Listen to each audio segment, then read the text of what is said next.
मेरे सभी RPSC exam देने वाले जांबाज योद्धा, मुझे विश्वास है कि आप सभी लग रहे होंगे और एग्ज़ाम काफ़ी नज़दीक है।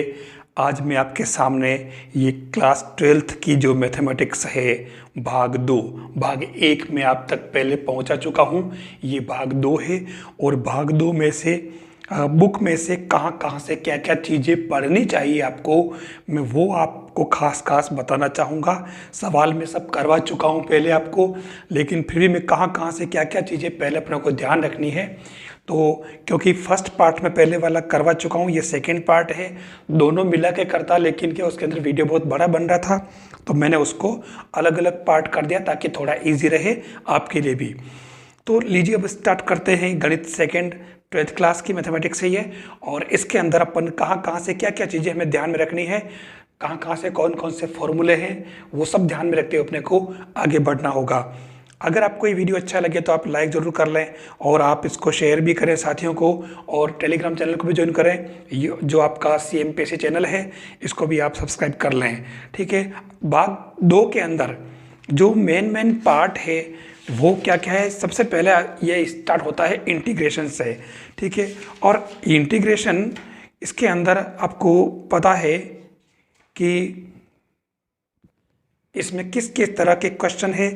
ये देखिए आपके चैप्टर फर्स्ट जो है भाग यानी कि 7th वाला, और इसके अंदर हमने अलग अलग तरह के जो समाकलन है, समाकलन की विभिन्न विधियाँ, खास तौर से मैंने इसके अंदर जो आपसे कहा था कि एक तो बाई पार्ट्स, आंशिक भिन्न वाला, निश्चित समाकलन और कलन की मूलभूत प्रमेय, ठीक है ना। तो ये खास तौर से, और खास तौर से ये गुणधर्म।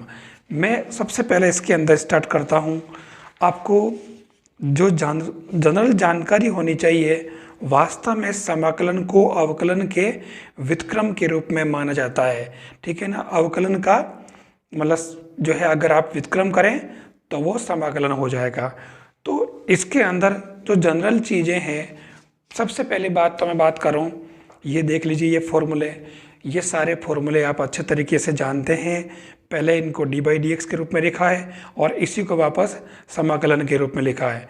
आप इसने ऐसे बता रखा है, लेकिन आप इसके इंटीग्रेशन के सारे फॉर्मूले अच्छे तरीके से आप जानते हो। मैं ज़्यादा इस पर डिस्कशन नहीं करूँगा, ये सारे फॉर्मूले आप अच्छी तरह से परिचित हैं।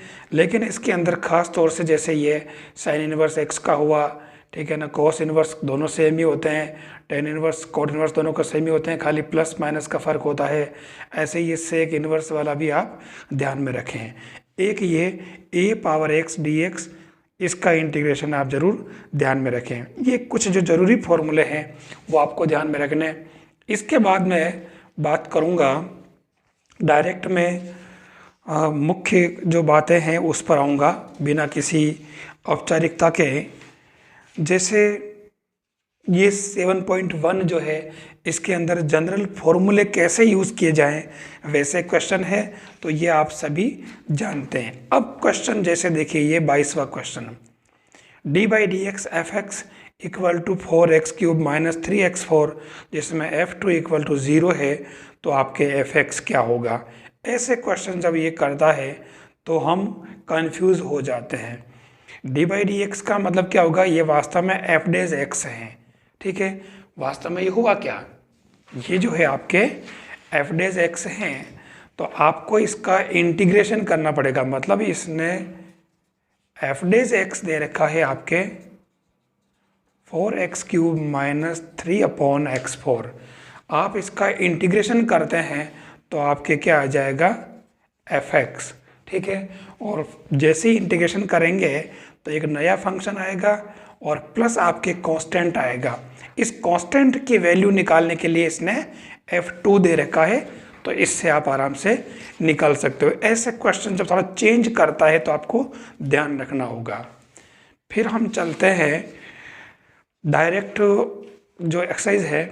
एक बात मैं बताना चाहूँगा, ये जो एक्सरसाइज है 7.2, एक तो आपको ये पहला वाला क्वेश्चन है, इसको आपको अच्छी तरह से याद ही रख लेना है।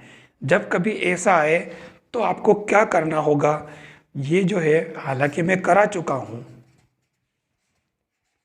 आप भी जानते हैं, आपको मालूम है कि ये ऐसा जब आता है तो ये डायरेक्ट ही इसका integration log 1 plus x square होता नीचे वाले को t मानते ही, क्योंकि आपके क्वेश्चन में अक्सर आपको ये टर्म मिलती है, ये वाली, या तो ये मिलती या ये मिलती प्लस माइनस में, आपको तुरंत उसको 2 और 1/2 कर देना और फिर ये 1/2 log 1 plus minus x square plus c बन जाएगा। ये इसको मैं अक्सर कहता हूँ कि 7.2 का पहला क्वेश्चन, ये लगभग कितनी जगह काम आ चुका है, तो आपको इसको ध्यान में रखना है। फिर एक ये 19 और 20, ये दोनों क्वेश्चन भी आपको ध्यान रखने होंगे। इसके अंदर इसमें आप नीचे वाले को टिलेट करोगे तो ये आ जाएगा, और इसमें नीचे वाले में और ऊपर वाले में दोनों में आप e पावर x का भाग लगाएंगे, फिर ये ऐसा ही बन जाएगा। मैं इन क्वेश्चंस के बारे में क्यों कह रहा हूँ, क्योंकि ये जो क्वेश्चन है आगे कितनी जगह अंदर काम आए हैं, और इसलिए इनको ठीक से ध्यान में रखना है। फिर इसमें देखिए आप, एक ये क्वेश्चन पूछा गया है बार बार, √10x upon sin x cos x, तो इसके अंदर आपको क्या करना है, ऊपर नीचे cos स्क्वायर से डिवाइड कर देना है। मैंने बता रखा, जबकि sin cos कभी एक साथ आए मल्टीप्लाई में, या sin स्क्वायर आए या cos स्क्वायर आए, तो आपको ऊपर नीचे cos स्क्वायर से डिवाइड करना है, और ऊपर बन जाएगा आपके sec स्क्वायर, नीचे 10 बन जाएगा। ये आपका काम कंप्लीट। ऐसे ही ये 38वां क्वेश्चन भी इम्पोर्टेंट है, ठीक है, और ये 39वां, इनको भी आपको, ये आपको a पावर x के पैटर्न पे करना है। आप नीचे वाले को टिलेट करोगे तो ऊपर वाला आराम से आ रहा है, दिखने में बड़ा लगता है कुछ भी नहीं है।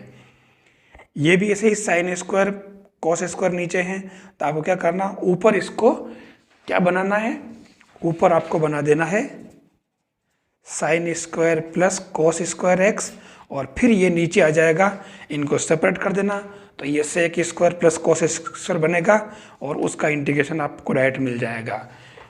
फिर इसके अंदर यूँ तो मैंने करा रखे हैं, फिर मैं आपको ये जनरल चीज़ें लेना चाह रहा हूँ। जैसे देखिए ये वाला 23वां क्वेश्चन सेम ऐसे ही बन गया है ना, तो आप इसको भी आराम से कर सकते हो। इसको सेपरेट करोगे, सेपरेट करते ही आराम से हो जाएगा। ऐसे ही नीचे वाला है, तो इसके अंदर भी आपको अगर ध्यान से देखें तो ऐसे क्वेश्चन में आप चाहे तो नीचे वाले को इस e पावर x को t मान लें तो ये हो जाएगा। और इसके अलावा ये कि आपके पास में आप 10x ex जो है ना, आप इसका अवकलन कर लें, ठीक है, तो आपके ये आ जाएगा, यानी बी वाला ऑप्शन इसका करेक्ट है। एक मैं बताना चाहूँगा, ये वाले फॉर्मूले 6 + 9, 6 + 3 कुल 9 फॉर्मूले हैं। dx upon x square minus a square equal to 1.2a log x minus x plus a, ये फॉर्मूला और ये फॉर्मूला दोनों सेम है, अपने आंशिक भिन्न से होते हैं, दोनों में 1.2a हैं, log हैं, और ये ध्यान रखना एक्स स्क्वायर माइनस ए होगा।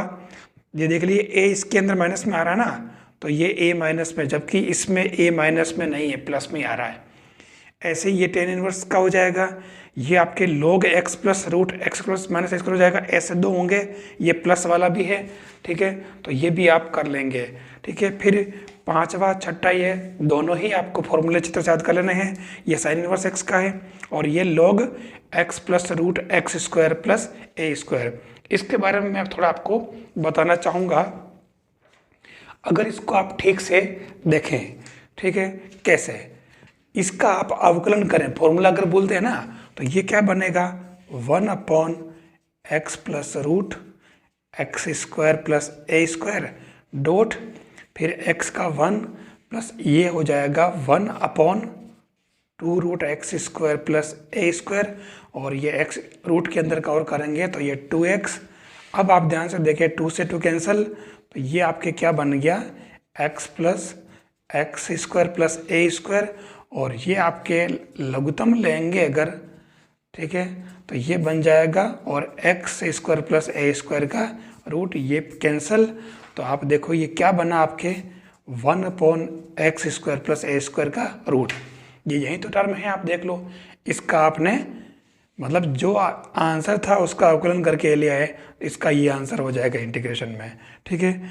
फिर इसके अंदर हम चले आगे, एक ये वाला जो पैटर्न है, वैसे अगर आप ये ध्यान से अगर देखो कि जैसे ये इस तरह से दे रखे x square plus b x plus c pattern पे, तो आप इसमें ए कॉमन लेकर के और इसको पूर्ण वर्ग बना लोगे, ठीक है ना। ये रूट में है तो भी आपको परफेक्ट स्क्वायर बनाना है। हाँ, पी एक्स प्लस क्यू ऊपर है और इस नीचे ऐसा है, तो इसके लिए आपको ये फॉर्मूला ध्यान रखना है, पी एक्स प्लस यानी कि अंश बराबर ए इंटू हर का अवकलन प्लस बी। ठीक है, ये आपको ध्यान रखना है और फिर इससे कंपेयर करके आप इसको सेपरेट करेंगे और टी मान के आप कर लेंगे। फिर इसमें आप देखें आंशिक भिन्नों यानी कि पार्शियल फ्रैक्शन से, तो ये पार्शियल फ्रैक्शन वाले भी अपन ने कर रखे हैं। ये पैटर्न आपको पता होगा, p x plus q upon x minus a x minus b, अगर ऐसा हो, नीचे अगर लीनियर फैक्टर हो तो इसको a upon x minus a plus b upon x minus b लिखते हैं। फिर अपन इसका दोनों तरफ कंपेयर करके ए और बी की वैल्यू निकालते हैं। ठीक है, अगर होल स्क्वायर होता है तो ए अपॉन एक्स माइनस ए और जितना ये स्क्वायर है बी अपॉन करके, अगर यहाँ 3 होता तो यहाँ सी अपॉन एक्स माइनस ए होल क्यूब और कर लेते हैं। ऐसे ही जैसे 3 दे रखे हैं तो तीनों में ए अपॉन बी अपॉन सी अपॉन करते हैं। ठीक है, जैसे ये 2 बार इसमें होल स्क्वायर है तो एक्स माइनस ए होल स्क्वायर करके न फिर इस लीनियर को अलग सी अपॉन कर दिया। ठीक है, फिर इसके अंदर ये खास तौर से ये पैराबोलिक आता है, जैसे x square plus b x plus c, तो इसमें एक्स माइनस ए को तो ए अपॉन कर लो और इसको आप बी एक्स प्लस सी करके करेंगे ताकि आपके दिक्कत नहीं है। जैसे देखो इनका रखा ना लीनियर है तो डायरेक्ट ये 1 upon x plus a x plus b और ये a upon x plus a b upon x plus b कर दिया। तो ये ऐसे कोई विशेष बात नहीं, ये आपको पता है, अपन ने खूब कर रखे हैं, ये कॉमन है और ऐसे बड़े क्वेश्चन आते भी नहीं हैं। क्वेश्चन कौन से आते हैं इस 7.5 में आप ठीक से देख लें। क्वेश्चन जो आता है आपका ये पूछा जाता है और ये पैटर्न, ये दोनों पैटर्न अगर ध्यान से देखें तो इसको अगर ठीक से समझ लें। ठीक है, मैंने आपको बता रखा है, फिर भी मैं आपको इसको फिर से मैं रिपीट करूँगा। 16वां जो है ध्यान से देख लें, ये क्वेश्चन वास्तव में दे रखा है x और x पावर n+1। आप इसके बहुत सारे क्वेश्चन बना सकते हैं, मैं इसमें प्लस माइनस दोनों कर देता हूँ। मैंने पहले ही बता रखा आपको, जब इंटीग्रेशन वाला बताया तब, इसमें आप x की जगह अगर 1 रखें तो ये x प्लस माइनस 1 बनेगा। फिर अगर आप दूसरा, अगर आप n की जगह है ना, n की जगह 1 रखें, क्षमा करें, ये बनेगा आपके एक्स स्क्वायर प्लस माइनस 1। तीसरा बनेगा 1 upon x cube plus minus 1। चौथा बनेगा आपके x4 प्लस माइनस 1 और ये इस तरीके से आप चाहे जितने बना सकते हैं। तो ये x4 माइनस 1 बन रहा है। मैंने आपको ये बता दिया, जैसे इसमें इसने क्वेश्चन दिया है x4 माइनस 1।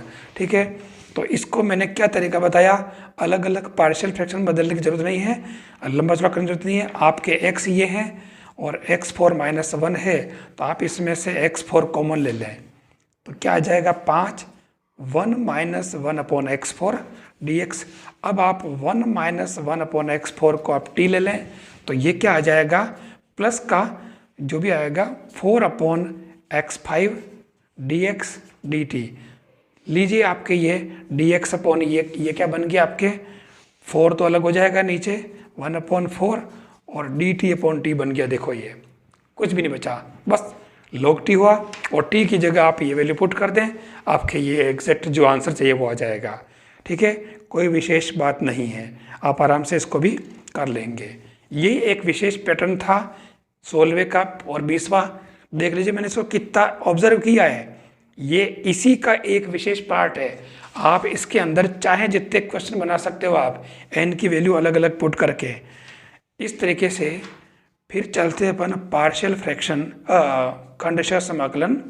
अब देखिए ये दे रखा, देखो मैंने कहा ना, ये n की जगह इसने 2 रख दिया, x इंटू एक्स स्क्वायर, आप एक्स स्क्वायर कॉमन ले। ठीक है, और कॉमन लेते ही आपके ये आराम से क्वेश्चन हो जाएगा। अच्छा, u इंटू वी वाले में आपको पता ही है इसके अंदर क्या होता है, पहला इंटू इसका, आपको u इंटू वी में आपको पता होगा कि अपन कैसे करते हैं। इसके अंदर इंटीग्रेशन करते हैं जो u into v d x, तो ये u into v integration minus u dash और v का इंटीग्रेशन और इस पूरे का इंटीग्रेशन। बस फर्क ये है कि इसके अंदर u v किसको मानना है, वो आपको आइलेट वाला तरीका आपको सबको पता ही है। ठीक है, फिर चलते हैं हम इसके अंदर जो क्वेश्चन पूछे गए हैं ये देखिए, एक तो ये वाला पैटर्न आप तैयार कर लें, e power x f x plus f dash x, और ये क्या है, इसका इंटीग्रेशन जो होता है ई पावर, ये देखिए e power x f x plus f dash x क्या होगा, e power x f x plus c, ये इसका आंसर हो जाएगा।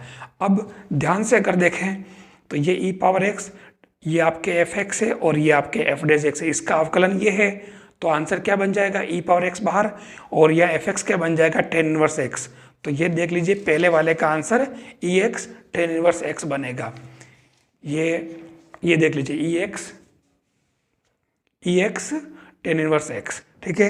एक तो ये वाला क्वेश्चन, फिर इसी में एक ये वाला क्वेश्चन आपको यहाँ ये मैंने करा रखा है, आप इसके अंदर भी सेम आपको e x f x plus f dash x बनाना है, ठीक है। इसने बना रखा है ये देखिए ई एक्स बाहर रखा और ये x square minus one plus one किया, ताकि ये ई एक्स और ये आपके टर्म बन जाए, ये देख लीजिए। और इसका अवकलन करोगे तो आपके ये आ जाएगा, तो ये ई एक्स मतलब एफ एक्स और ये एफ डेज एक्स हो गया, ठीक है। तो आपके आंसर क्या आ जाएगा, ई एक्स और x minus one x plus one बन जाएगा। ऐसे आपके इसके अंदर एक तो क्वेश्चन 17 है, ये 16, 17, 18, 19 और 20 ये सारे इसी पैटर्न के क्वेश्चन हैं, ठीक है। और इनमें से उसने एक क्वेश्चन हर बार पूछा है, ध्यान रखना, जो आपके मिस्टेक नहीं हो। फिर इसमें एक पैटर्न और रह गया जो बताना चाहूँगा मैं, ये वाला ई पावर एक्स साइन एक्स। इसको करना तो आइलेट से ही है, लेकिन इसके अंदर वो आप 2 बार फॉर्मूला लगाएंगे और तीसरी बार वापस वो आई बन जाएगा। देख लीजिए जैसे ये आई बन गया, तो ये आई इधर पक्षांतर किया तो ये 2i बराबर ये बन जाएगा, तो ये आपके e power x upon 2 sine x minus cos x आ जाएगा। एक मैं कहना चाहूँगा कि पूरे इस पेपर में आप एक्स पावर ई पावर एक्स का इंटीग्रेशन जो है आप इसको डायरेक्ट याद रख लें, ये रिजल्ट याद रख लें, x e power x minus e power x, इसको आप फॉर्मूले की तरह याद रखें। ध्यान रखना, x e power x d x equal to x minus one e power x, c तो अपन जानते ही हैं। ये इसको आप एज ए फॉर्मूला याद रखें, जगह जगह इसकी ज़रूरत पड़ेगी तो आप वहाँ करने नहीं बैठोगे, इसको याद रख लें कि ये x minus one e power x, या भले ही इसमें से ई पावर एक्स कॉमन ले लो तो वही आ जाएगा। फिर चलते हम, हाँ अब चलते अपन ये 3, मैंने कहा ना 6 + 3, तो 6 फॉर्मूले पीछे बताए, 3 ये वाले सारे ही फॉर्मूले, तीनों ही फॉर्मूले रूट में हैं। लेकिन देख लीजिए ये x square minus a square, x square plus a square, इन फॉर्मूलों को याद रखने का जो तरीका है वो मैं आपको बताना चाहूँगा, क्योंकि ये फॉर्मूले अगर याद रहे तो हमारा काम आगे काफ़ी इजी हो जाएगा। अक्सर मैं इसके बारे में बात करता हूँ, dx, दूसरा x square plus a square, और तीसरा ए स्क्वायर माइनस एक्स स्क्वायर का रूट dx, ठीक है। इसके अंदर जो तरीका है आप ध्यान से देख लें, तीनों में आपको x/2 x/2 x/2 और जो टर्म ये है एज इट इज तीनों में लिख देनी, x square plus a square minus x square, ये काम तो तीनों में एज इट इज डाल देना आप, x/2 सब में आएगा और ये जो टर्म है एज इट इज आ जाएगी। अब यहाँ पर इन 3 फॉर्मूलों में 2 जगह तो प्लस आता है और 1 जगह माइनस आता है, ठीक है। मैं एक बार माइनस माइनस माइनस तीनों माइनस कर रहा हूँ, थोड़ा ज़्यादा उच्च कर दिया, ठीक है। लेकिन तीनों जगह माइनस नहीं आता, माइनस 1 जगह आता है। कहाँ आता है, जहाँ आपके इन तीनों में ए स्क्वायर माइनस में है। कहाँ ए स्क्वायर माइनस में, ये रहा देखो, बाकी सब में प्लस है, तो जहाँ ए स्क्वायर माइनस में है वो माइनस रहेगा, बाकी दोनों प्लस में रहेंगे, ठीक है। फिर यहाँ आता है ए स्क्वायर बाई 2, दूसरे में भी ए स्क्वायर बाई 2, तीसरे में भी ए स्क्वायर बाई 2, कोई दिक्कत नहीं।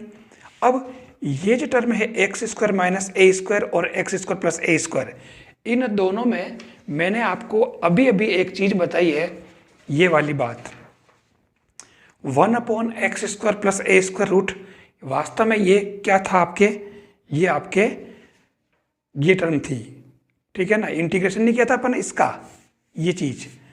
तो ध्यान से अगर देखो वास्तव में ये किसका था, log of x plus root x square plus a square.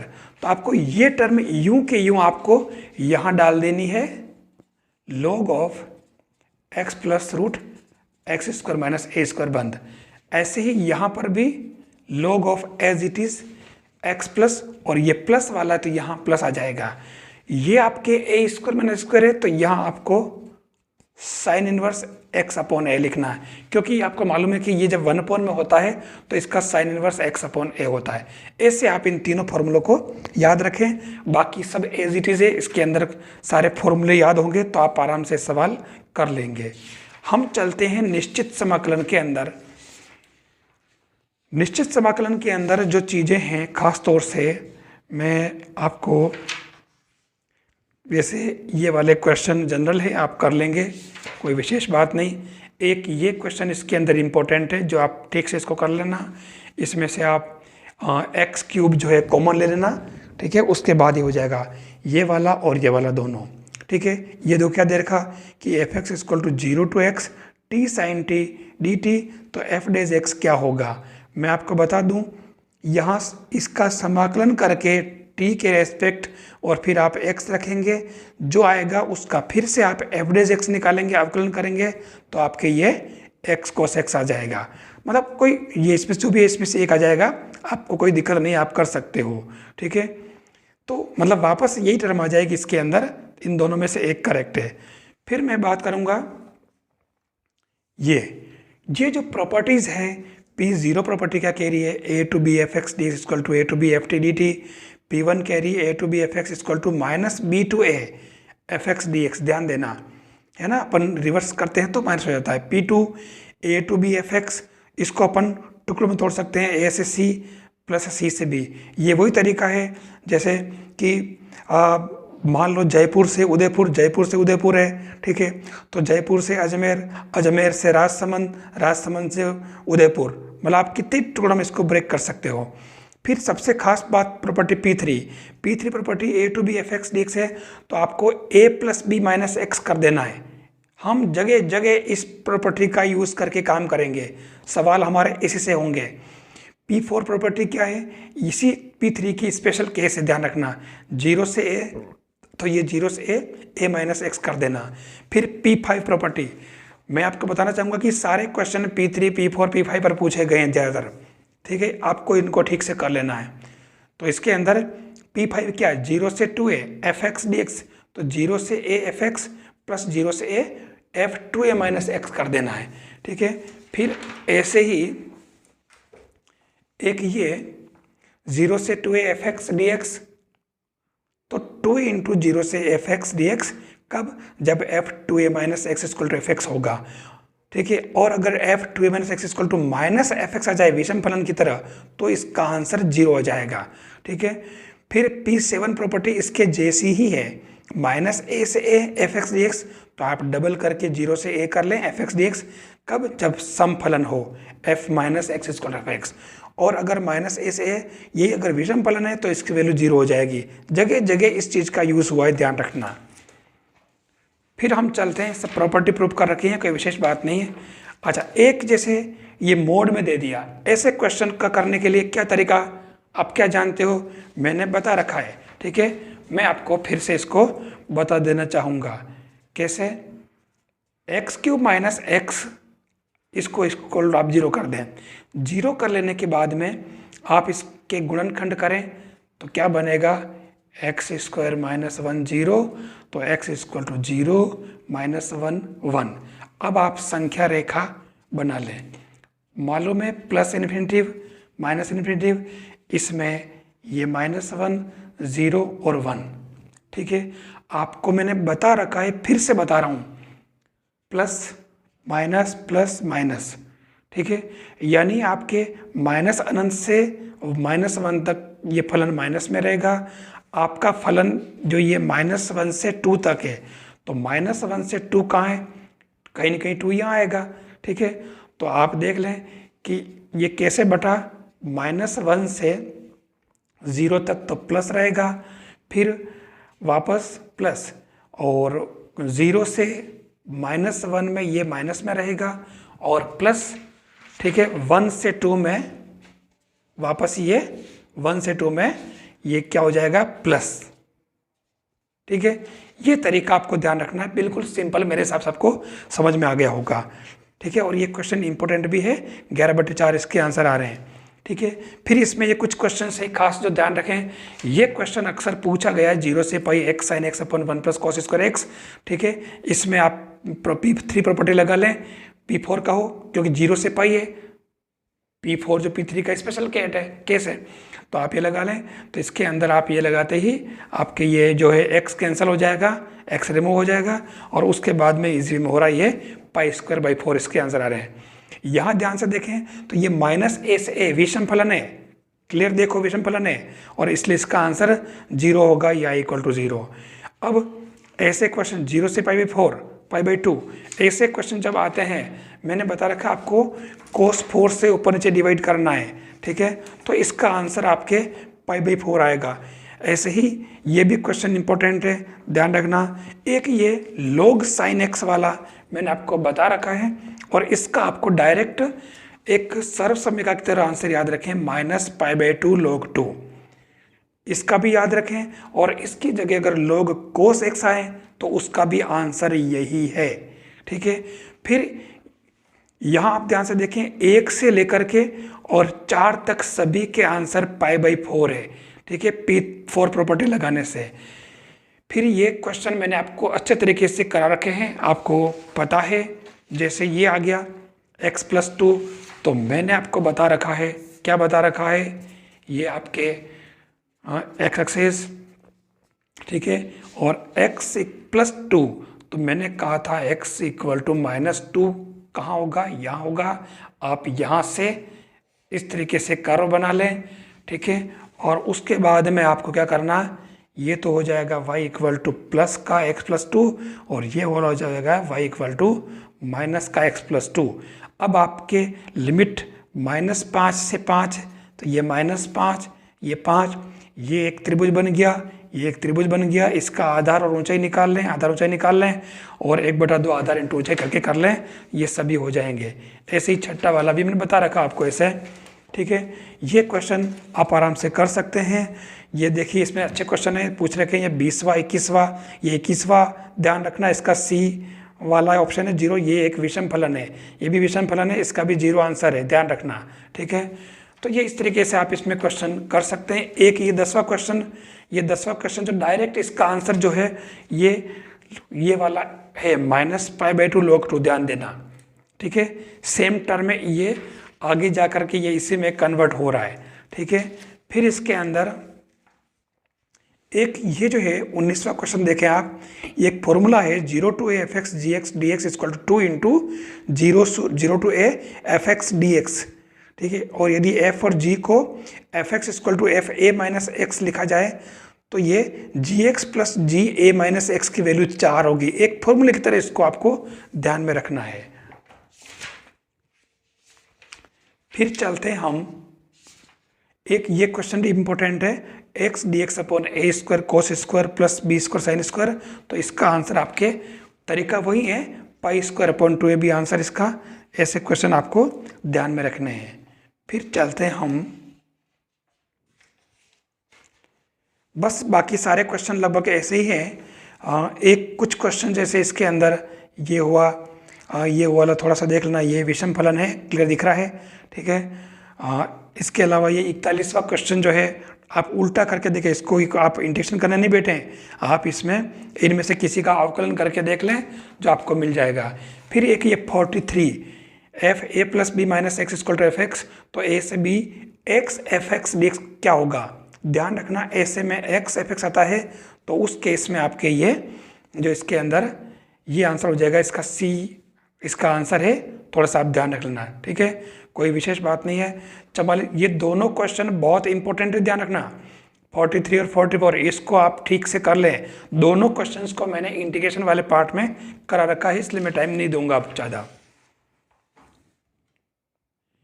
देखिए, समाकलनों के अनुप्रयोग की बात करें तो इसके अपन ने काफ़ी अच्छे अच्छे क्वेश्चंस कर रखे हैं। फिर भी मैं आपको बताना चाहूँगा कि इसका जो फॉर्मूला होता है, ठीक है, वो क्या होता है, एक स्ट्रक्चर समझ लें आप। X, x dash, y, y dash. आपका ये जैसे कर्व है जिसको आप लिखते हैं y equal to f x, तो ये x इक्वल टू ए और ये x इक्वल टू बी, ये आपका एरिया निकालना होगा। ठीक है, तो इसके लिए आपके ये रिक्वायर्ड जो एरिया है वो क्या हो जाएगा, x equal to a to x equal to b और y dx। वही आपको इस फलन से लिख देना है जो दे रखा उससे। ये अगर यहीं पर आपके एक कर्व और आ जाए इस तरीके से gx माला, ठीक है, तो आपको क्या करना है कि ये एफ एक्स माइनस जी एक्स कर देना ऊपर वाले में से लोअर, तो ये आपके बीच वाला एरिया आ जाएगा। ठीक है, इसके क्वेश्चन अपन ने काफ़ी कर रखे हैं। जैसे मान लो एक सवाल देख लो आप, नोवा वाला, ये कह रहा है कि आपको y equal to x square, ध्यान से देखना, y equal to x square का मतलब कर्व क्या हुआ, ये ऐसे हुआ, ठीक है ना, नहीं रॉन्ग हो गया, y square equal to 4x, तो ये रॉन्ग हो गया है कर्व, मैं इसको सही कर लेता हूँ, कोई बात नहीं। ठीक है, ये इसका अपने कर्व हो जाएगा। ठीक है, फिर इसने कहा कि y equal to mod of x, तो मोड ऑफ x को कैसे लिखते हैं, मोड ऑफ x को लिखते हैं आप ऐसे। ठीक है, इसने कहा कि इन दोनों कर्व से गिरा हुआ एरिया आपको निकालना है। तो अब आपके कोई दिक्कत ही नहीं, आपके ये एरिया आ गया, आप यहाँ से ले लें। ठीक है, आप पहले तो ये वाला एरिया तो निकाल लें आप समाकलन से, और ये वाला एरिया निकाल लें 1/2 आधार इंटू ऊंचाई, इंटरसेक्टिंग पॉइंट से आराम से निकाल लोगे। तो ये इससे आप आराम से निकाल सकते हो, ये तरीका इसमें लगाना है। मैं इसमें आपको ज़्यादा टाइम दूंगा नहीं, मैंने इसके काफ़ी अच्छे अच्छे क्वेश्चन करवा रखे हैं, तो आप उनको ज़रूर कर लें। ठीक है, ये क्वेश्चन पूछे में ध्यान रखना, ये जो है ना, और मैंने करवा भी रखे, ये सारे क्वेश्चन आप अच्छे तरीके से करके जाएं, इन्हीं के क्वेश्चन पूछे गए हैं। ठीक है, कोई बड़ी बात नहीं है, मैंने करवा रखे हैं, आप इसको करके जाएं ताकि आपके ये सही हो जाए। एक तो ये, एक आपके ये वाला भी mod of x plus mod of y equal to 1, ये वाला भी एक, इसके अंदर क्या कुछ नहीं, एक वर्ग बनता है। ठीक है, और वर्ग का क्षेत्रफल निकालना होता है भुजाओं के बेस पे। ठीक है, तो ये भी आपके हो जाएगा इसके अंदर। अब चलते हैं अपन अवकल समीकरण के अंदर, और अवकल समीकरण के अंदर डायरेक्ट पहला ही प्रश्न जो बनता है ये यहाँ से बनता है, अवकल समीकरण की कोटि, ऑर्डर ऑफ डिफरेंशियल इक्वेशन। अगर आपके पास 3 दे रखे इक्वेशन दे रखे हैं, ठीक से देखें तो आपका ये वाला जो है पहला वाला, ये आपके इसकी कोटि 1 है, ऑर्डर है ना, फिर इसकी कोटि 2 है और इसकी कोटि 3 है, मतलब हाईएस्ट डेरिवेटिव जो है वो उसकी कोटि हो जाती है। लेकिन हम कंफ्यूज हो जाते हैं अवकल समीकरण की घात। अब डिग्री का मतलब ये है कि डिग्री निकालने के लिए पहले आपको उसकी कोटि देखनी पड़ेगी। हाईएस्ट जैसे ये दे दिया, इसके अंदर हाईएस्ट इसकी जो ऑर्डर क्या है 3 है, और 3 के ऊपर पावर 1 है, और इसलिए इसकी कोटि मतलब इसकी जो घात है वो 1 होगी समीकरण नंबर 9 में। ठीक है ना, तो ये देखिए आपके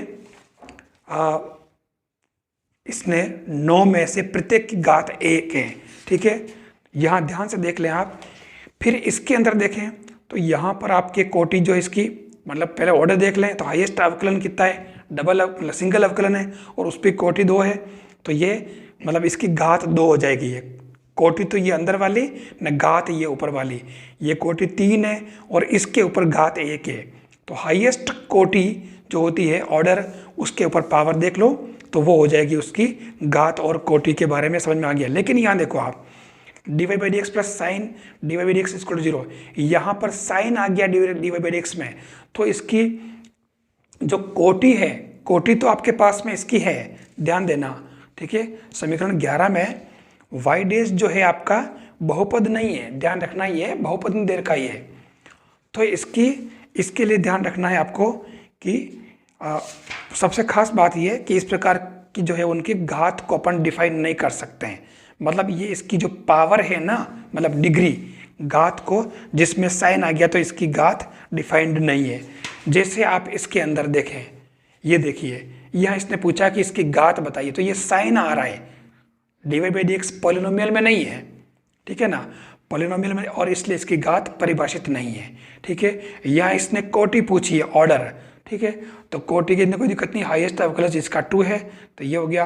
और घात अगर पूछे तो इसकी पावर कितनी 1 है तो 1 हो जाएगी। तो ये इस तरीके से आपको कोटि और ऑर्डर के बारे में जानकारी होनी जरूरी है। एक प्रश्न ऑर्डर कोटि का पूछा जाता है। फिर इसके अंदर जो बात आती है, अवकल समीकरण पूछता है, ध्यान देना ये एक खास चीज देख लें आप। 4 कोटि वाले किसी अवकल समीकरण के व्यापक हल में उपस्थित स्वच्छ अचरों की संख्या है, और 12वें का 3 कोटि वाले किसी अवकल समीकरण के विशिष्ट हल में उपस्थित स्वच्छ अचरों की संख्या है। बहुत ही इंपॉर्टेंट पार्ट है ये। यहाँ आप देखना, ये जो 5x है, 5x को इसने a sin x plus b लिखा, तो दो इसके अंदर a और b, दो आपके पास में स्वच्छ अचर है a और b, ध्यान देना, ठीक है। तो ऐसी कंडीशन में आपके ये कह रहा कि a b belongs to R, तो ऐसी स्थिति में आप ध्यान से देखें ये वाला कि 5 में 2 स्वच्छ अचर ए बी है, और यह फलन दिए अवकल समीकरण का व्यापक हल कहलाता है। ध्यान से देखना, ठीक है। और अगर ए और बी को विशिष्ट मान दे दिया जाए तो उसके अंदर आपके स्वच्छ अचर बचेंगे ही नहीं। ध्यान देना, ए और बी के कोई मान रख दिया जाए, जैसे कोई भी वैल्यू पुट कर दी जाए, तो वो विशिष्ट हल कहलाता है। ध्यान रखना, व्यापक हल और विशिष्ट हल। अब इस चीज में आप यहाँ देखें कि 4 कोटि वाले किसी अवकल समीकरण के व्यापक हल में उपस्थित स्वच्छ अचरों की संख्या वो होगी 4, यानी जितने अचर होंगे उसकी कोटि उतनी ही होगी, ठीक है। 3 कोटि है तो 3 स्वच्छ अचर होंगे, 2 कोटि है तो 2 स्वच्छ अचर होंगे, इस तरीके से।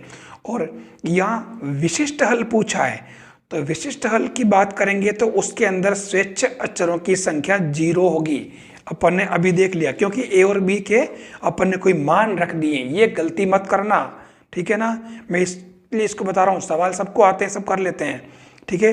ए और बी के अगर मान रख दिए तो फिर वो विशिष्ट हल कहलाएगा। और इसलिए मेरे हिसाब से अब आपको समझ में आगे होगी बात कि विशिष्ट हल अगर पूछ रहा है तो उसमें अस्वच्छ अचरों की संख्या 0 होगी और 4 कोटि वाले में 4 होगी। ये तो आपको याद रखना है। मैं थोड़ा सा बताना चाहूँगा कि जैसे ये वक्र है y equal to m x, ठीक है ना, वक्रकुल है। अब ये एक ध्यान से अगर देखो तो इसकी कोटि 1 है, ठीक है, यानी और कोटि 1 है, ध्यान रखना, और इसके अंदर अचर भी 1 है। और वैसे भी अगर आप समझो तो 1 अचर है इसके अंदर स्वच्छ अचर, तो आपको इसका एक बार अवकलन करने से इसका अवकल समीकरण आ जाएगा x dy by d x minus y equal to 0, m का मान रख दिया। इसके अंदर ध्यान से देखिए y equal to a sine x plus b, इसमें a और b 2 है, और 2 है तो इसके अंदर डबल अवकलज वाला अवकल समीकरण बनेगा a और b से, ध्यान रखना ये, ठीक है। तो ये खास ध्यान रखने वाली बात है।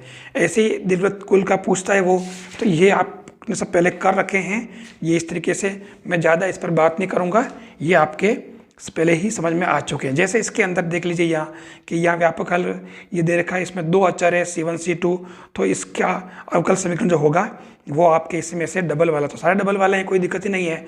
लेकिन यहाँ पर आप ध्यान से देखें तो ये 1 और -1 है गुणांक, तो इस हिसाब से ये क्या बनेगा, d square y by d x square minus 1, ये आपके ये बनेगा बी वाला। सहायक समीकरण से आप ये निकाल सकते हो, है ना, बी वाला सही करेक्ट आंसर इसके अंदर। यहाँ आपके इसके अंदर विशिष्ट हल दे रखा y इक्वल टू एक्स, ये सी इसका आंसर है। इसको कैसे करोगे आप, इसका डबल अवकलज करके नहीं, इसमें वैल्यू पुट करके करना है। वैसे एक तरीका और भी है हमारा 1 + p + q वाला, वो ठीक है ना, लेकिन वो अगर आपको याद नहीं है तो इसको यूज़ कर लेना। फिर इसके अंदर हमारे पास 3 पैटर्न है, बर्नौली है, ठीक है, जो आपको पता ही है, मतलब पहले समघात वाला है, मतलब 3 पैटर्न है, पहले चरों का पृथक्करण करना, फिर समघात जिसमें y equal to v x लेते हैं, ठीक है। ये कुछ चीज़ें आपको ध्यान में रखनी ही है। समघात के लिए आपको पता है y equal to v x, और इससे dy by d x equal to v plus x d v by d x, ऐसी चीज़ें अपने को डायरेक्ट याद ही रख लेनी चाहिए। एक तो समघात वाला पैटर्न ये है। फिर इसके अंदर जो है रैखिक वाला, ठीक है, तो ये अपन ने काफ़ी डीप कर रखे हैं, इसलिए मैं ज़्यादा इस पर बात नहीं करूँगा। लेकिन रैखिक आपको जैसे इसने देखा, देखो ये d x upon d y equal to h x upon y, इसमें आपके कौन सा प्रतिस्थापन किया जाएगा, तो मैंने अभी आपको क्या बताया, इसके अंदर समघात में y equal to v x, लेकिन यहाँ आपके ये फिट नहीं हो रहा। यहाँ आपको x equal to v y करना पड़ेगा। क्यों? क्योंकि फंक्शन आपका x अपॉन वाई के फॉर्म में है, ठीक है। तो ये x equal to v y वाला सी वाला ऑप्शन करेक्ट है। तो ये इस तरीके से आप इनमें से क्वेश्चन कर सकते हैं। फिर ये रेखिक वाला थोड़ा ध्यान रखना है। रेखिक वाले आपका समीकरण में आपको क्या ध्यान रखना है? लीनियर वाले में dy by d x plus p y equal to q होगा, और इसका आपको दो पार्ट में काम करना है। पहले तो आपको आई एफ निकालना है e power p d x से, और दूसरा काम आपको सॉल्यूशन कैसे निकालोगे? Y I F equal to q I F और ये डी एक्स प्लस सी, ठीक है ना। ये इसका आपको हल निकालना पड़ेगा पी और क्यू इस फॉर्म में कन्वर्ट करने के बाद में। अगर ये आपके d x by d y हो जाए, मतलब उल्टा, तो आपके ये y की जगह x हो जाएगा, बस रिप्लेस कर देना। ये इसने बहुत सारे कर रखे हैं और ये क्वेश्चन आप जानते भी हैं, मैंने काफ़ी करा भी रखे हैं। फिर भी मैं इसके अंदर इसके जो क्वेश्चन बहुत बड़े नहीं पूछे गए, ध्यान रखना, मैं आपको यही बताना चाह रहा हूँ। इसके अंदर एक क्वेश्चन जैसे ये वाला, ये क्वेश्चन अक्सर पूछा जाता है, तो मैंने करा रखा है, आप इसको कर लेना। ऐसे ही ये इसके अंदर देखिए 18वां 19वां ये क्वेश्चन आपको आ जाए, सिंपल है, आप आसानी से कर लेंगे।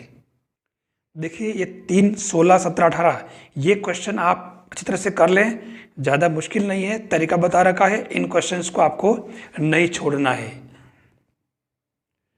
सदिश बीजगणित की बात करें अपन ये चैप्टर, तो इसके अंदर कोई विशेष चीज़ें बची नहीं है, मैंने आपको बताया है। देखो यहाँ से आपको कुछ भी नहीं पढ़ना है तो आपको ये चीज़ ध्यान रखनी है। एक तो एक अदिश से सदिश का गुणन यानी लेमड़ा ए, तो ये लेमड़ा बार आ जाएगा मोड में, और ये मोड ऑफ ए रह जाएगा। एक तो आपको ध्यान रखना है। एक ये यूनिट वेक्टर होता है, वो आपको खास तौर से ध्यान रखना है। अगर ए आपका यूनिट वेक्टर है तो लेमड़ा ए और ये करोगे, और ये आपके इसके अंदर इसकी वैल्यू 1 आ जाएगी। ये क्वेश्चन अक्सर पूछा गया है, और ये unit vector 1 upon mod of a होता, अपन इसको जानते हैं। फिर मैं बात करूंगा, बस इसके अंदर कोई विशेष बात नहीं है, सारी चीज़ें आप जानते हैं, मैंने वही चीज़ें ली है।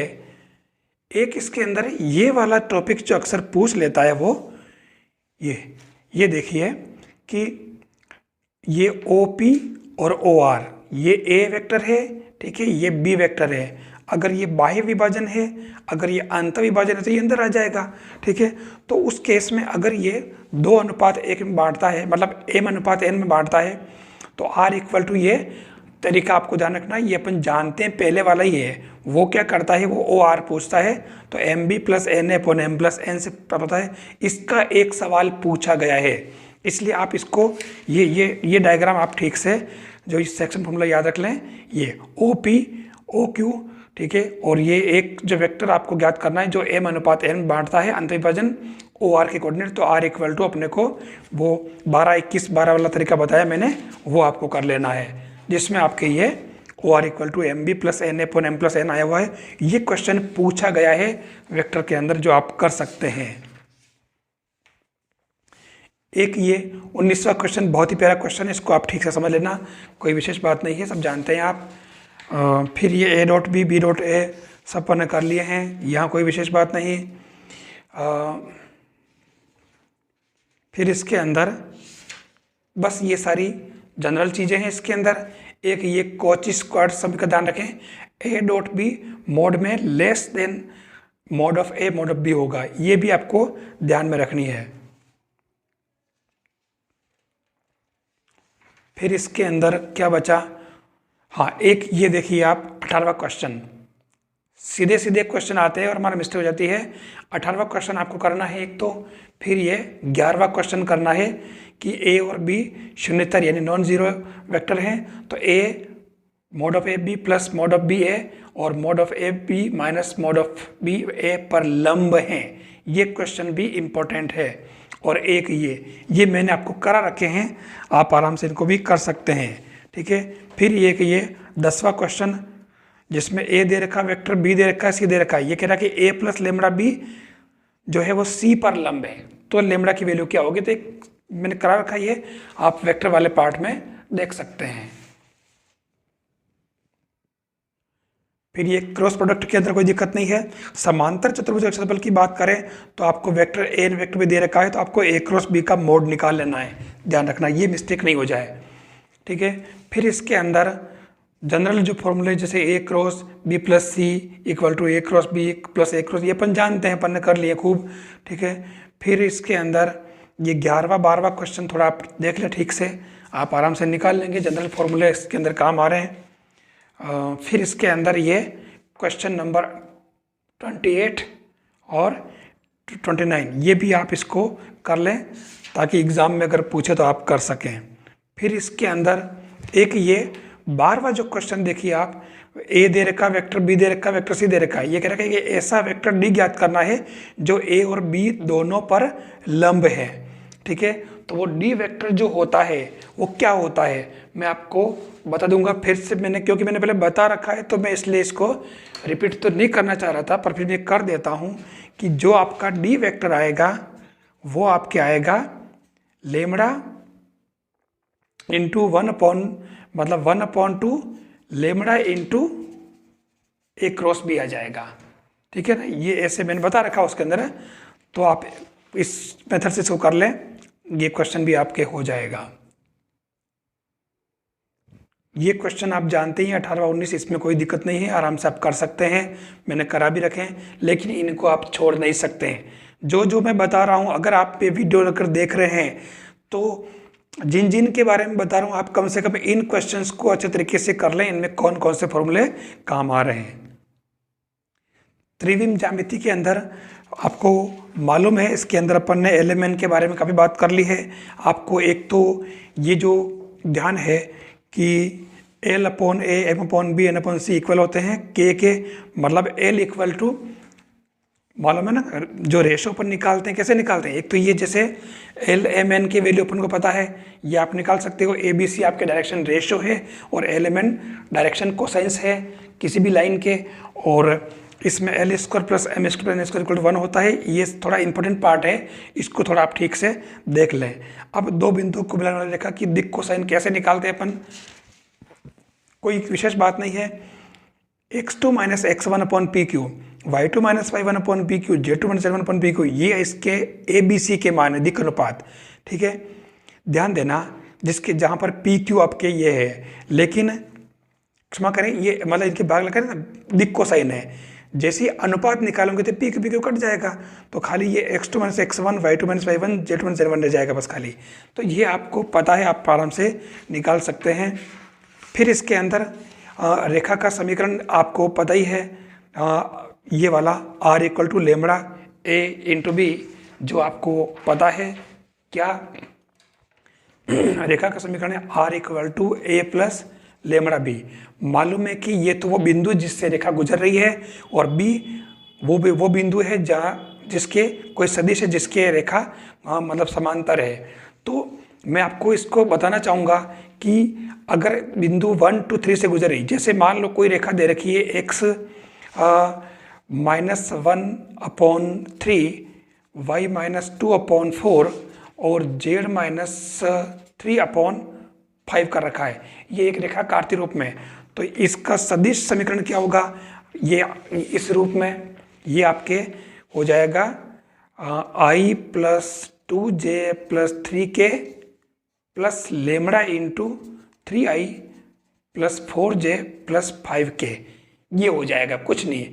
यानी ये तो 1 to 3 तो गुजर रही है, मतलब ये वो रेखा है जो 1 to 3 से गुजर रही है और जिसके दिक् अनुपात 3, 4, 5 है, ठीक है। तो कोई विशेष बात नहीं, आप कोई सा भी अगर इसके अंदर दिया जाए, जैसे 5, 2, -4 से गुजरने वाली और इस रेखा के समांतर, तो 5, 2, -4 क्या हुआ, ये बिंदु हो गई जैसे मैंने बताया वैसे, ठीक है ना।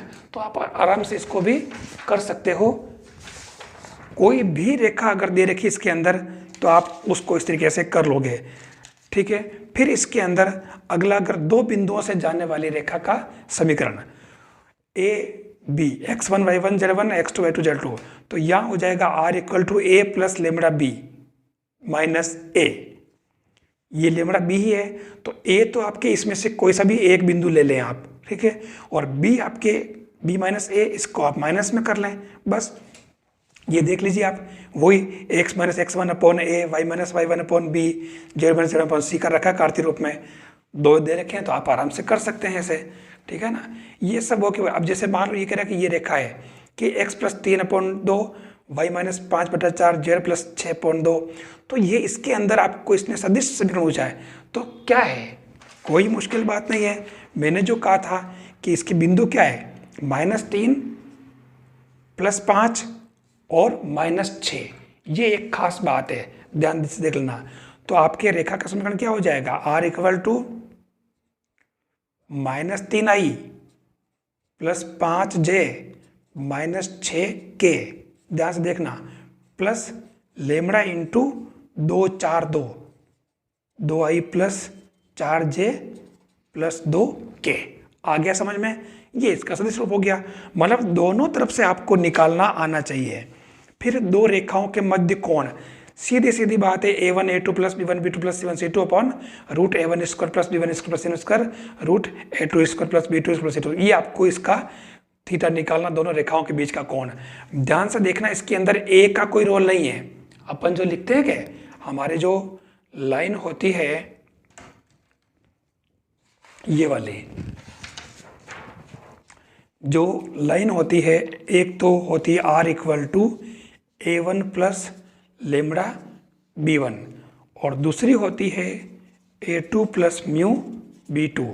तो हमारे इसके अंदर इसने जो कोस थीटा लिखा है वो क्या लिखा है इसके अंदर, ये हमारा सदिश रूप में, ध्यान देना, ठीक है। जब सदिश रूप में हो तब ये क्या होगा, b1.b2 upon mod of b1 mod of b2।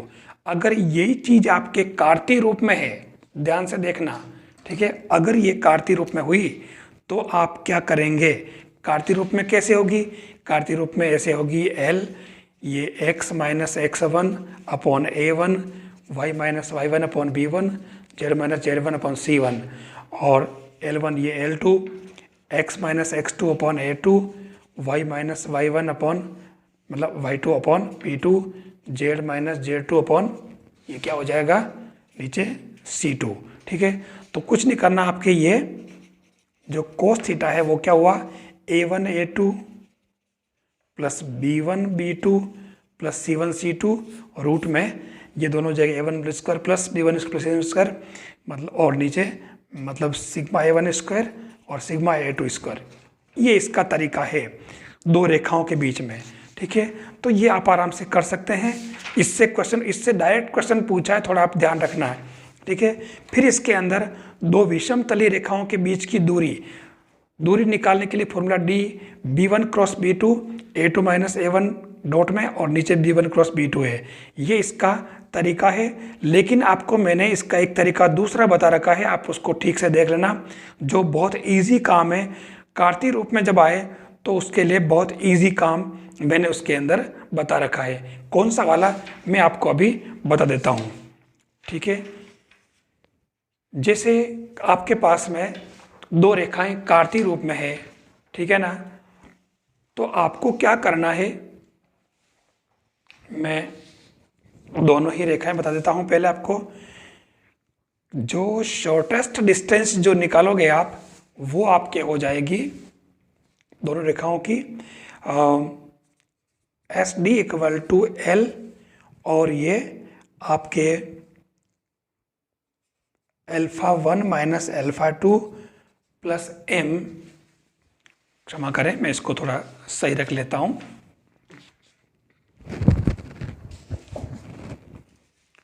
ताकि दिख जाए आपको, मेरे हिसाब से अब दिख रहा होगा आपको m, फिर ये β1 माइनस β2 और तीसरा जो है n × γ1 माइनस γ2, इसके नीचे L² plus m² plus n² आ जाएगा, ठीक है।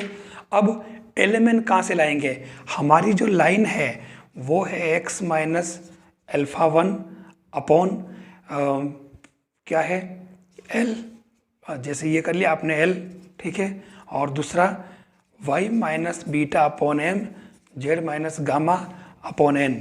ध्यान से देखना, यहाँ पर आप मतलब जैसे ये आपके a1 B1 और C1 रहने दो, ठीक है। और ये α1 β1 γ1। और दूसरा जो क्वेश्चन का पैटर्न क्या होता है बता रहा हूँ मैं आप, x minus α2 upon A2, y minus β2 upon B2 और z माइनस γ2 अपॉन C2।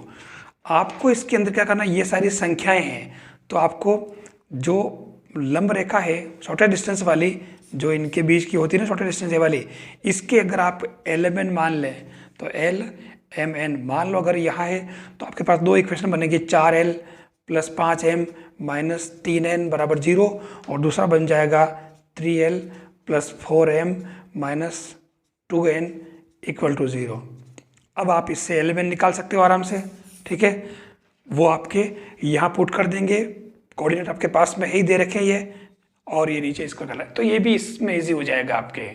फिर इसके अंदर अभिलंब समतल का समीकरण है, तो वो हमारे R dot n cap D होता है, कोई विशेष बात नहीं। LX plus MY plus NZ इसका कार्तीय रूप होता है। ये भी अपन कर चुके हैं इसलिए मैं नहीं ले रहा हूँ। अब आप ध्यान से देखिए, एक ये वाला कि बिंदु x1 y1 z1 से गुजरने वाले समतल का समीकरण कार्तीय रूप में, जिसके दिक् अनुपात ABC है, तो ये A x minus x1 plus B y minus y1 C z minus z1 equal to 0 हो जाएगा। तो ये आप आराम से इसको कर सकते हो। फिर मैं जो ज़रूरी चीज़ें हैं वो मैं ले लेता हूँ। एक ये दो समतलों का प्रतिच्छेदन, दो दिए समतलों के परिचय से गुजरने वाला समतल का समीकरण, तो वो अपन जानते हैं, ये A plus lambda B equal to 0, जो कोई विशेष बात नहीं है, आपको अच्छे तरह से पता है, ये कर रखा इसने। ये प्रतिच्छेदन वाला क्वेश्चन वो डालता है, फिर इसके अंदर आप x y की जगह आप 1 1 1 डाल दें, बिंदु डाल दें, इससे लेमड़ा आ जाएगा, आप वापस पुट कर लें तो ये आपके आंसर आ जाएगा। फिर दो रेखाएं अगर सतली कोप्लेनर है, तो सतली होने के लिए कंडीशन आपके या तो A2 minus A1 dot B1 cross B2 equal 0, या फिर आपके ये मैट्रिक्स जो है सारणिक है जो इसकी 0 हो जाएगी। फिर दो समतलों के बीच का कोण, तो समतलों के बीच का कोण बिल्कुल सेम वैसे ही है जो अपने दो रेखाओं के बीच का कोण था। फिर इसके अंदर एक आता है खास तौर से ये रेखा और समतल के बीच की दूरी, एक रेखा और समतल के बीच की दूरी, बीच का कोण क्षमा करें, तो वो आपको ध्यान रखना है। ये आपके साइन थीटा, ये वाले साइन थीटा या फाई करो B dot n upon mod of P mod of n हो जाएगा। तो रेखा और समतल के बीच का क्वेश्चन वो अक्सर पूछ सकता है, ये भी आप ठीक से इसको कर लें। ये कुछ मानक रिजल्ट है जो ध्यान रखें आप, cos square alpha, cos square beta, cos square gamma plus cos delta, ये 4/3 होगा। कब? जब अल्फा बीटा गामा डेल्टा कोण बनाती है कोई भी एक रेखा घन के विकर्णों से। ये इसके जनरल फॉर्मूले हैं जो आपको पता है, इसके अंदर कोई विशेष बात नहीं। ये जो लघुत्तम दूरी वाला सूत्र मैंने बताया अभी, ये आपको याद रखना है, जो मैंने नया बता दिया है ये बहुत इजी है, इससे सवाल करना बहुत इजी है। जो तरीका मैंने बताया आप उससे करके देख लें। फिर एलटीपी के अंदर कुछ लेना नहीं है, आपको पता है, सब आपने कर रखे हैं पहले ही। इसके अंदर इसके 3 चीज़ें होती है इसके अंदर, है ना, तो वो तीनों ही चीज़ें, ऑब्जेक्टिव फंक्शन, जो संरोधन और नॉन नेगेटिव रिस्ट्रिक्शंस, ये 3 चीज़ें आपको इसके अंदर पता होनी चाहिए। तो इसका क्वेश्चन मेरे हिसाब से आपके रॉन्ग नहीं होगा। फिर चलते हैं अपन इसके अंदर प्रायिकता के अंदर। तो प्रायिकता के अंदर हमने जनरल चीज़ें जो पढ़ी है वो मैं आपको बता देता हूँ। जैसे सप्रतिबंध प्रायिकता हुई, है ना, इसके अंदर जो जो ध्यान रखने वाली बातें हैं वो मैं आपको बता देता हूँ। जैसे आपको मालूम है कि PA upon B equal to क्या होता है, PA intersection B upon PB। अगर ये उल्टा होगा तो ये उल्टा हो जाएगा। इसके अलावा आपने ये भी पढ़ रखा है कि PA इंटरसेक्शन B जो 0 कब होता है, जब घटनाएं परस्पर अपवर्जी हो, ठीक है। फिर इसके अंदर प्रायिकता का गुणन नियम, ये क्या होता है ये थोड़ा आप समझ लें। जैसे इसके अंदर क्या किया, गुणन नियम कैसे काम करेगा जो आपको बता रहा हूँ मैं, कि एक कलश में 10 काली और 5 सफ़ेद गेंदें हैं, 2 गेंद एक के बाद एक निकाली जाती है, तो और पहली गेंद दूसरी निकलने से पहले वापस नहीं रखी जाती है, तो दोनों काली गेंद होने की प्रायिकता क्या होगी, ठीक है। तो यहाँ पर अपने समझने वाली बात है कि आपके इसके अंदर 10 काली हैं और कुल कितनी है, 15 है, तो 15 में से 10 गेंद पहले निकाल ली, फिर क्योंकि आपने एक निकाल ली, अब दूसरी गेंद निकालोगे वो भी काली हो, तो आपकी कुल जो है वो कम हो जाएगी, वो कितनी हो जाएगी, इसके अंदर 14 ले लेंगे और 14 में से अब 9 ही बचेगी। तो ये प्रायिकता का गुणन नियम है और कोई विशेष बात नहीं। आप एक एक करके, अगर वो आगे और पूछता तो अपन 13/13 और या 9 कर लेते हैं यूं, ठीक है ना। तो ये अपने प्रायिकता का गुणन नियम है, कोई विशेष बात नहीं है। ये लैंग्वेज आपको शायद समझ में आया नहीं आए, लेकिन सवाल समझ में आ जाएंगे आपको। एक इसके अंदर ये कि अगर दो घटनाएं ई और एफ स्वतंत्र है तो P E intersection F equal to P E into P F हो जाएगा। ये ऐसी कुछ चीज़ें अपने को याद रख लेनी चाहिए। इस बेस थ्योरम को मैंने पूरी तरह से अलग से बता रखा है, आप वहाँ से देख लें, क्योंकि इसका क्वेश्चन भी इसने अक्सर पूछा है पर कम पूछा है। लेकिन अब क्या गारंटी कि वो नहीं पूछे, तो मैंने इसको बहुत ही शॉर्ट तरीके से इसको बता रखा है। मतलब क्वेश्चन देखते ही आपको पता चल जाएगा कि इसका आंसर कैसे निकाला जाता है। तो मैं अब इसको और अभी नहीं लूँगा, ठीक है। ये आपको पता है, ज़्यादा टाइम वेस्ट करने की जरूरत नहीं है। फिर हम चलते हैं ये यादृच्छिक चर और इसके प्रायिकता बंटन, ठीक है। इसके अंदर थोड़ा सा आपको ठीक से देख लेना है कि कैसे यादृच्छिक चर निकालते हैं। जैसे यहाँ एक बात देख लो, मैं डायरेक्ट बात कर लेता हूँ। ताश के 52 पत्ते, इसको लेट क्वेश्चन में जाओगे ना तो पता चल जाएगा कि इसमें करना क्या है। ताश के 52 पत्तों की एक सुमिश्रित गड्डी में से 2 पत्ते उत्तरोत्तर प्रतिस्थापना के साथ निकल जाते हैं, तो इक्को की संख्या का प्रायिकता बंटन निकालना है। तो यहाँ पर पहली बात 2 पत्ते निकालने की बात कर रहा है, तो ये 3 चीज़ें, x का मान 0, 1, 2, ये कैसे हुआ? मतलब आपने, क्योंकि ये कह रहा कि 2 पत्तों निकाले और वो दोनों मतलब क्या होना चाहिए, इक्का। तो मान लो एक भी इक्का नहीं रहा, ठीक है। तो ये देख लीजिए, पहला p x = 0, मतलब पहला भी इक्का नहीं, दूसरा भी इक्का नहीं, ठीक है ना। तो ये 48/52 48/52 हो जाएगा। 4 पहले निकाल लिए।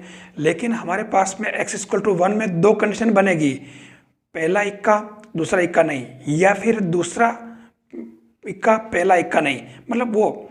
तो ये इस तरीके से आपके ये 2 कंडीशन बनेगी। तो ये आपके 1 वाली कंडीशन, ये 1 के लिए 2 बन जाएगी, और फिर ये 2, तो दोनों ही इक्के हो तो 4/52 आ जाएगी। तो ये आपके प्रायिकता बंटन हो जाएगा। तो ये इस तरीके से आप प्रायिकता बंटन भी आप निकाल सकते हो। फिर इसके अंदर माध्य और प्रसरण आएगा। देखिए, माध्य और प्रसरण के लिए इसमें जो तरीके बता रखे हैं मैं उसको हटा रहा हूँ। कैसे? माध्य, मीन, जिसको अपन x बार कहते हैं, माध्य के लिए आपको ध्यान रखना है NP, और प्रसरण मैं बता चुका हूं σ² = NPQ, ठीक है। ये ध्यान रखना आपको। अब आपको मालूम है कि P + Q 1 होता है, ठीक है। P प्रायिकता की सफलता है और ये अ घटना की असफलता। तो ये आपको पता है, और ये काम कहाँ आता है? अपने द्विपद बंटन में P x = R, तो ये NPR, ठीक है।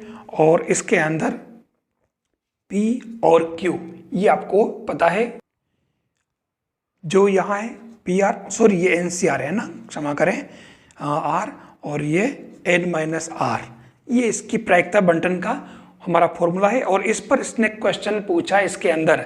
ये क्वेश्चन आप थोड़े ठीक से कर लेना, ठीक है। कोई विशेष बात नहीं, आप इनसे आसानी से निकालोगे। डायरेक्ट कोई लंबे चौड़े फॉर्मूले आपको करने की जरूरत नहीं है। ये क्वेश्चन आपके प्रायिकता के ही हैं। तो ये आप इन सब प्रश्नों को बिल्कुल आप इन फॉर्मूलों पर आधारित यूज करके आप कर सकते हो। मैंने आपको ये करवा रखे हैं, आप इसके अंदर देख लेना। जैसे ये क्वेश्चन देखिए, मान लीजिए ताश की एक गड्डी से यादृच्छया 2 पत्ते निकाले जाते हैं। x इक्को की संख्या प्रकट करता है, तो EX यानी कि प्रत्याशा का मान पूछा है। वास्तव में ये प्रत्याशा का EX का मतलब होता है एक्सपेक्टेशन ऑफ x, मतलब होता है आपके x बार, ठीक है। अब x बार निकालने के लिए मैंने क्या बताया फॉर्मूला, आपके NP अभी बताया। और ये कह रहा है कि ताश की गड्डी, ठीक है। तो अभी यहाँ पर सबसे खास बात है कि ताश की एक गड्डी से ऐसे 2 पत्ते निकाले, तो आपके यहाँ n का मान तो हो गया 2, ठीक है। अब ये कह रहा है कि इक्को की संख्या, तो पता है ना, तो इक्को की संख्या को सफलता मान लेते हैं अपन P, है ना। तो P इक्को की संख्या, तो इक्के कितने होते हैं? 4/52, यानी कि 1/13। तो आपके ये P अगर ये हैं तो Q क्या हो जाएगा आपके? 2 कम हो जाएंगे इसके अंदर, 13 में से 2 चले गए, है ना। मतलब ये 1 माइनस करो तो ये कितना हो जाएगा, 12/13 बन जाएगा इसके अंदर, है ना। क्यू ये आ गया, तो अपने को क्यू तो इसमें चाहिए ही नहीं, यहाँ इसने एक्स बार पूछा है ना, तो ये आपके एक्स बार एन तो हो गया 2 ने, पी आपके क्या हो गया 1/13, तो एक्स बार इक्वल टू 2/13। ये आपके डी वाला ऑप्शन करेक्ट है ना। बिल्कुल इजी काम एकदम। इस तरीके से मतलब आप इनको कोई से भी क्वेश्चन आप कर सकते हैं। ऐसे इसके अंदर ये बहुत सारे क्वेश्चन और दे रखे हैं, देखिए आप, ये आप चाहे प्रसरण निकालना हो चाहे कुछ भी निकालना हो, आप आराम से इसके अंदर कर सकते हो। सारा तरीका वही रहेगा, आपको पी और क्यू निकालना आना चाहिए।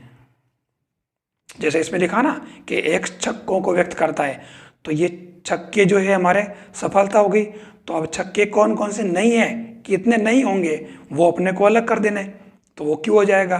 बस इसने प्रत्याशा यानी कि एक्स बार पूछा है, तो वो तरीका आप यूज़ करके आप इसके अंदर माध्य और प्रसरण आसानी से निकाल सकते हो। तो ये इस तरीके से हमारे इस सेकेंड बुक जो का है, सेकंड पार्ट है, मैंने मेन बातें बताते हुए आपको कंप्लीट करवाई है।